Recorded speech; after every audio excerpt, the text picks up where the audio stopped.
Hello everyone, I Harmeet Kaur welcome you all. आज की इस वीडियो में हम बात करने वाले हैं हमारी बुक फर्स्ट फ्लाइट के चैप्टर 5th की, और इस चैप्टर का नाम है 100 ड्रेसेस पार्ट 1। ये जो हमारा चैप्टर है 100 ड्रेसेस, ये दो पार्ट्स में डिवाइडेड है। जो फर्स्ट पार्ट है इस स्टोरी का वो आप चैप्टर 5 में पढ़ने वाले हैं, और जो सेकेंड पार्ट है वो आप चैप्टर 6 में पढ़ने वाले हैं, जो हम इसके बाद में लेकर आएंगे। राइट, सो ये जो चैप्टर है ये बहुत ही यूनिक स्टोरी है, थोड़ी सी बहुत ही इंटरेस्टिंग स्टोरी है और बहुत ही वर्ल्ड फेमस स्टोरी है।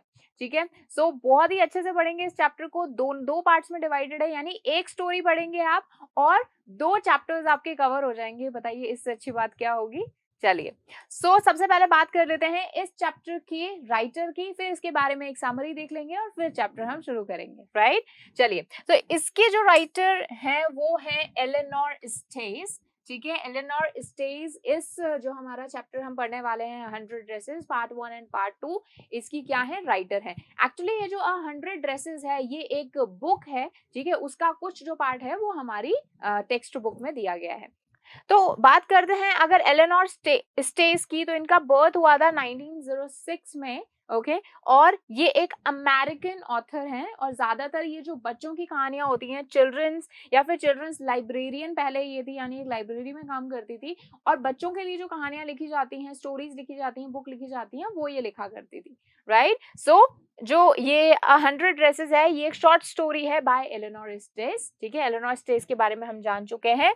उसके अलावा her book Ginger Pie, which she also created illustrations for, won the Newbery Medal। ठीक है, न्यूबेरी मेडल एक बहुत ही अच्छा अवार्ड होता है बुक मतलब लिटरेचर के फील्ड में और अमेरिका में। तो वो उन्हें मिला था किस बुक के लिए, उनकी बुक जिंजर पाई के लिए। ठीक है, चलिए, 3 of her books were Newbery Honor winners, और उसकी 3 बुकें, वैसे तो बहुत सारी उन्होंने बुक्स लिखी थी, लेकिन जो उनकी 3 बुक्स थी उनको न्यूबेरी ऑनर विनर्स था, यानी ये बहुत बड़ा प्राइज होता है लिटरेचर के फील्ड में। ठीक है, उसके अलावा अगर हम इंडिया में बात करें तो इंडिया के अलग प्राइजेस होते हैं जो कि लिटरेचर के फील्ड में दिए जाते हैं। राइट, ये जो हम बात कर रहे हैं न्यूबेरी ऑनर विनर्स, ये अमेरिका के अवार्ड्स हैं। तो यानी आप समझ सकते हैं कि जो एलेनोर स्टेस हैं वो काफी फेमस ऑथर हैं, काफी फेमस राइटर हैं, और उनकी ही हम ये जो स्टोरी है ये पढ़ने वाले हैं। राइट, आगे देख लेते हैं कि and one was awarded the Lewis Carroll shelf award, ये भी एक लिटरेचर की फील्ड का अवार्ड है। Estes books were based on her life in small town Connecticut in the early 1900s। इनकी जो ज्यादातर बुक होती हैं वो एक छोटा सा टाउन है कनेक्टिकट, ओके, या फिर कनेक्टिकट आप इसको बोल सकते हैं। इस टाउन के अंदर जो एक स्मॉल टाउन है, बहुत छोटा सा टाउन है, वहां पर वहां की ये स्टोरीज बताती हैं, वहां की लाइफ के बारे में ये स्टोरीज लिखती हैं। कौन सी ईयर्स की, 1900 मतलब अर्ली 1900 यानी 20th सेंचुरी के स्टार्टिंग वाला जो पार्ट है, तब ये उस टाउन में अमेरिका में जो कहानियां होती थी, किस्से होते थे, वो ये लिखती थी अपनी बुक्स में। राइट, सो आप समझ सकते हैं ये जो हम चैप्टर पढ़ने वाले हैं ये बहुत ही फेमस ऑथर एलेनोर एस्टेस द्वारा लिखा गया है, तो हम बहुत ही इंटरेस्टिंग होने वाला है ये। चलिए, अब बात कर लेते हैं थोड़ी सी इस चैप्टर की। तो इस चैप्टर में जिसकी हम बात करने वाले हैं वो एक छोटी सी लड़की है। ठीक है, जिसका नाम है वेंडा या फिर वांडा आप बोल सकते हैं। तो वेंडा को ना बहुत ज्यादा स्कूल में चिढ़ाया जाता था, उसे परेशान किया जाता था, उसे बुली किया जाता था, और वेंडा की ही स्टोरी आज हम पढ़ने वाले हैं। चलिए, बिफोर यू रीड एक थोड़ा सा प्रीव्यू देख लेते हैं इस चैप्टर का कि हम क्या पढ़ने वाले हैं। चलिए, सो हाउ डू वी जज द पीपल अराउंड अस, हमारे आसपास के लोगों को हम कैसे जज करते हैं, हम कैसे पता लगाते हैं कि ये अच्छा है ये बुरा है, हम किस बेसिस पर जज करते हैं। बाय देयर मनी, हम उनके मनी की वजह से, उनकी वेल्थ की वजह से, उनके पास कितनी चीजें हैं, उनके कितने पोजेशन मतलब हमारे पास कितनी सारी चीजें हैं, कितने हमारे पास कपड़े हैं, कितने हमारे पास शूज हैं, कितने अच्छे हमारे पास मोबाइल फोन है, कितना अच्छा लैपटॉप है। इन सारी चीजों की वजह से हम लोगों को जज करते हैं। क्या हम करते हैं, आप खुद से पूछिए। और is there something of more enduring value to look for in a person, या फिर इसके अलावा भी कुछ और इम्पोर्टेंट चीज है, कुछ और क्रिएटिव चीज है जो हम एक पर्सन में देख सकते हैं, तभी हम उसको जज कर पाए। क्या हम उसकी वैल्यूज पर ध्यान देते हैं, क्या हम ये ध्यान देते हैं कि वो कितना ट्रूथफुल है, क्या वो कितना ऑनेस्ट है, या वो कितना दिल का कितना सच्चा है, क्या हम इन चीजों पर ध्यान दे पाते हैं? तो ये मैं आपसे क्वेश्चन पूछ रही हूँ कि जब आप किसी को अपना फ्रेंड बनाते हैं, या आप किसी से जब बात करने जाते हैं, या फिर स्कूल में आपको कोई मिलता है और आपको लगता है कि नहीं ये मेरा फ्रेंड बन सकता है, तो आप उसमें क्या चीजें देखते हैं? आप ये देखते हैं कि वो कितना रिच है, या फिर ये देखते हैं कि वो कितना ऑनेस्ट है, आप ये देखते हैं उसके पास कितने कपड़े हैं, या फिर आप ये देखते हैं कि उसके पास कितनी मॉरल वैल्यूज है। ठीक है, सो बहुत ही ज्यादा इंपॉर्टेंट होता है कि आप एक पर्सन को जज कैसे करते हैं। और इस चैप्टर में ना हम ये पढ़ने वाले हैं, हम ये देखने वाले हैं, हम ये सीखने वाले हैं कि हाउ टू जज अ पर्सन। ओके, आपने एक फ्रेज जरूर सुना होगा कि नेवर जज a book by its cover. एक बुक को उसके कवर के बेसिस पर आप जज नहीं कर सकते, बल्कि उसके अंदर जो कंटेंट है, यानी उसके अंदर जो नॉलेज लिखी हुई है, उसके बेसिस पर हम उसे जज कर सकते हैं। ठीक है, so same with the person. Okay, so this story is a sensitive account of how a poor young girl is judged by her classmate। एक बहुत ही सेंसिटिव स्टोरी है ये, और इसमें हम बात करेंगे एक ऐसी गरीब लड़की की, यानी जिसके पास बहुत सारे पैसे नहीं हैं और बहुत सारे कपड़े नहीं हैं, बहुत सारे शूज नहीं हैं। ऐसी लड़की को उसके जो फ्रेंड्स थे वो कैसे जज करते थे, उसके जो क्लासमेट्स थे वो किस तरह से उसका मजाक उड़ाते थे, ये हम पढ़ने वाले हैं इस चैप्टर में। Wanda Petronski. वेंडा पेट्रोन्स्की कौन है? जो हमारी इस बुक की जो मेन जो हीरोइन है, या फिर हम कह सकते हैं जो मेन जो लीड है इस स्टोरी का, यानी जो मेन जो एक्टर है मेन, वो कौन है? वेंडा पेट्रोन्स्की, यानी इसी की कहानी है ये। तो Wanda Petronski is a young Polish girl. Polish बोला जाता है उन लोगों को जो पोलैंड से होते हैं। ठीक है, पोलैंड के जो सिटीजन होते हैं या वहां के जो रहने वाले होते हैं, नेटिव्स होते हैं, उन्हें हम पॉलिश बोलते हैं। ठीक है, जैसे इंडिया में रहने वाले इंडियंस होते हैं, अमेरिका में रहने वाले अमेरिकन, वैसे ही पोलैंड में रहने वाले पॉलिश होते हैं, right. Young Polish girl who goes to school with other American children in an American town. एक अमेरिकन टाउन में अदर अमेरिकन चिल्ड्रन के साथ में वो क्या जाती है? स्कूल जाती है। These other children see Wanda. ये जो बाकी सारे दूसरे बच्चे हैं ना, यानी ये जो अमेरिकन किड्स हैं, ये वेंडा को किस तरह से देखते हैं? एज डिफरेंट, यानी ये हमसे क्या है? अलग है।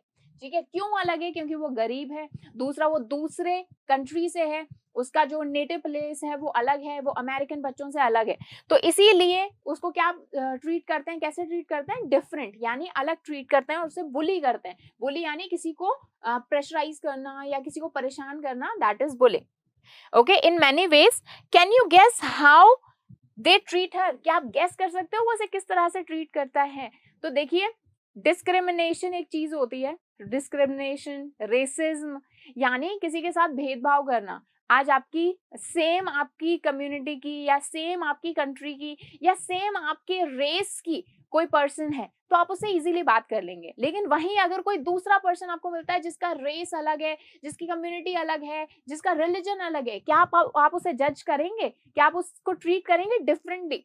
तो देखिए, कभी भी ऐसा नहीं करना चाहिए। और यहीं पर ही ये जो हमारा चैप्टर है ना, ये हमें यही सिखाने वाला है।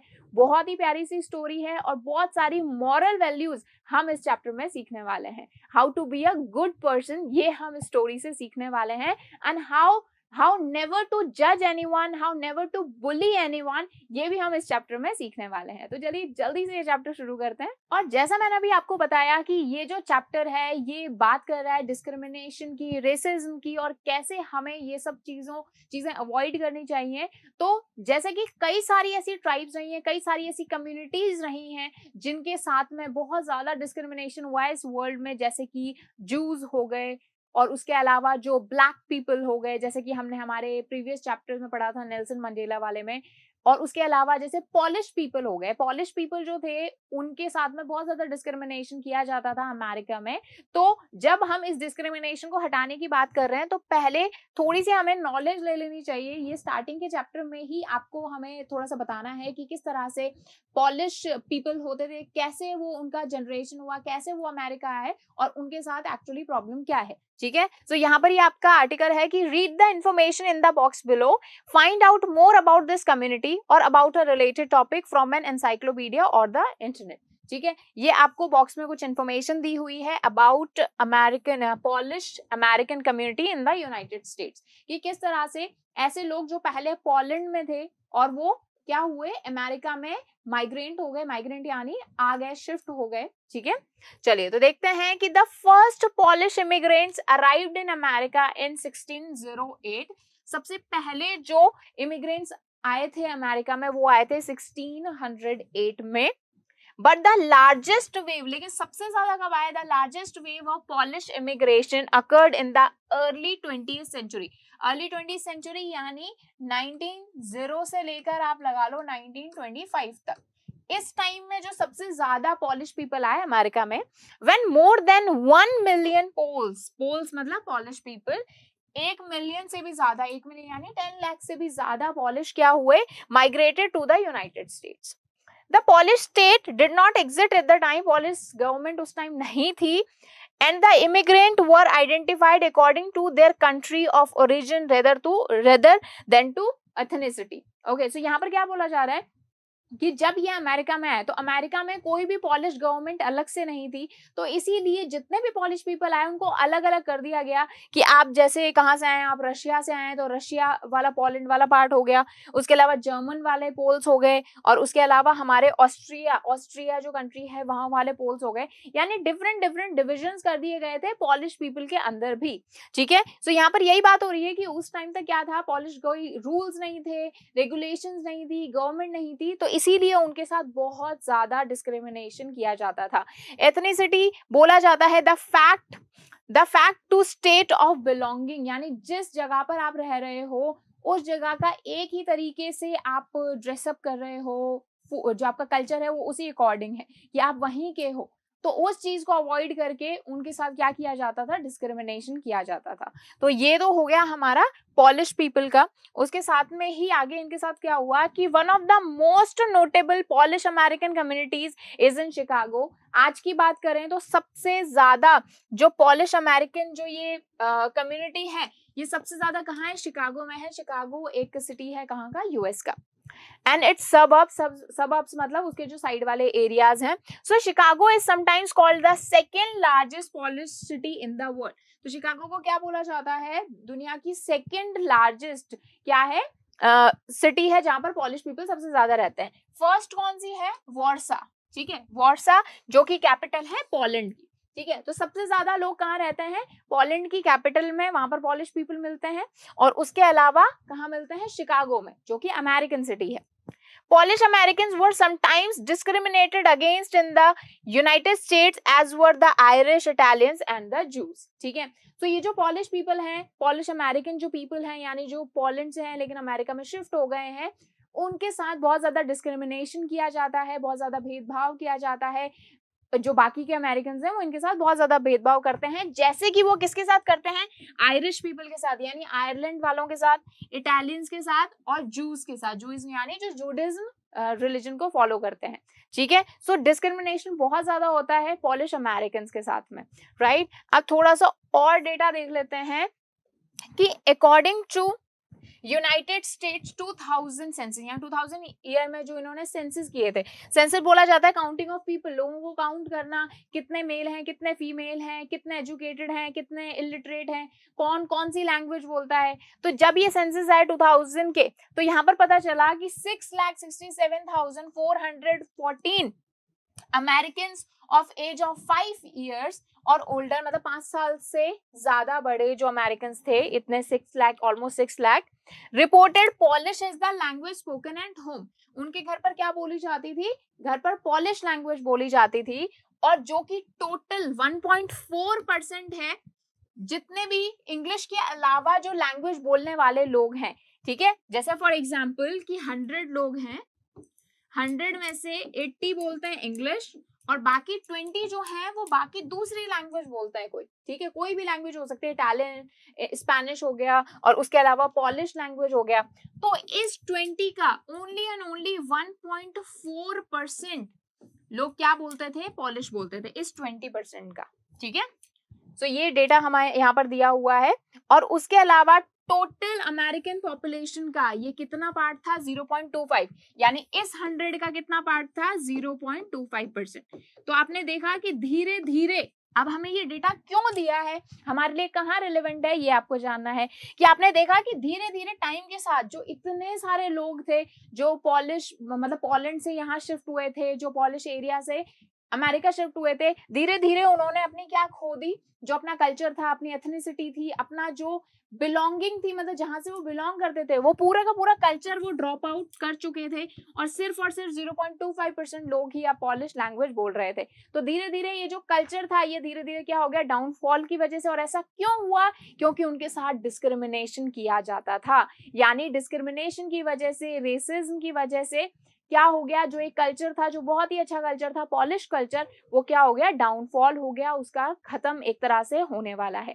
ठीक है, सो उसी के लिए अवेयरनेस फैलाने के लिए इस तरह के जो राइटर्स थे, जैसे अभी हमने बात की, तो उन्होंने पॉलिश लोगों के लिए कई सारी कहानियां लिखी, स्टोरीज लिखी, बहुत अच्छे अच्छे आर्टिकल्स लिखे, जिससे कि लोग अवेयर हों और ये जो डिस्क्रिमिनेशन है ये बंद हो। तो ये था एक बेसिक इंट्रोडक्शन हमारे इस चैप्टर का। नेक्स्ट वीडियो में हम स्टोरी स्टार्ट करने वाले हैं, जो कि हमें बहुत सारी चीजें सिखाने वाली हैं। ठीक है, और स्टोरी बहुत ज्यादा इंटरेस्टिंग है, तो मेक श्योर कि यू डोंट मिस इट। पूरी की पूरी स्टोरी पढ़नी है, क्योंकि एक ही स्टोरी में आपके 2 चैप्टर कवर हो जाएंगे, तो इससे अच्छा बताइए और क्या चाहिए, राइट? तो चलिए, तो नेक्स्ट वीडियो जरूर देखनी है। इस वीडियो में हमने इंट्रोडक्शन डिस्कस किया, so see you in the next video. Thank you so much.